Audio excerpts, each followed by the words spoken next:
شیخ الاسلام مفتی تقی عثمانی صاحب فرماتے ہیں کہ آج سے 50 سال بعد نئی نسل میں جمعے کی مبارکباد دینا ایک لازمی قسم کا رواج بن چکا ہوگا، اور مزید 50-60 سال میں اسے ایک سنت یا فریضے کے طور پر جانا جائے گا۔ اس وقت جو لوگوں کو یہ بتائے گا کہ یوم جمعہ کی مبارکباد دینا نہ تو سنت ہے نہ فرض ہے،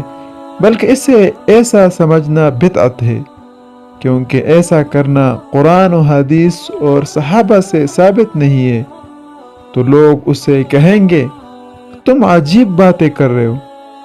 ہم نے تو اپنے باپ دادا کو ایسے ہی کرتے دیکھا ہے،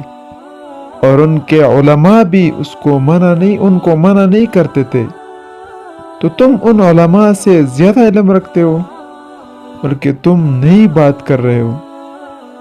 وہ شخص اس دور کا وہابی کہلائے گا اور بزرگوں کا گستاخ ٹھہرے گا، حالانکہ حق پر ہوگا۔ ہماری آنکھوں کے سامنے سوشل میڈیا کی ایجاد کے بعد پروان چڑھنے والی انگنت ایسی بدعات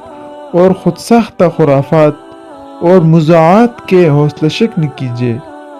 اور اپنے آپ کو اور آئندہ نسل کو بدعات سے بچائیے۔ اگر یوم جمعہ کی مبارکباد دینا مستحسن کام ہوتا تو رسول صلی اللہ علیہ وسلم ضرور اس کا حکم دیتے، اور صحابہ کرام اسے ضرور اپناتے، کیونکہ وہ دین کی سمجھ اور نیک عمل کی محبت میں یقیناً ہم سے آگے تھے۔ اللہ تعالی ہمیں بدعات سے بچنے کی توفیق عطا فرمائے، آمین ثم آمین۔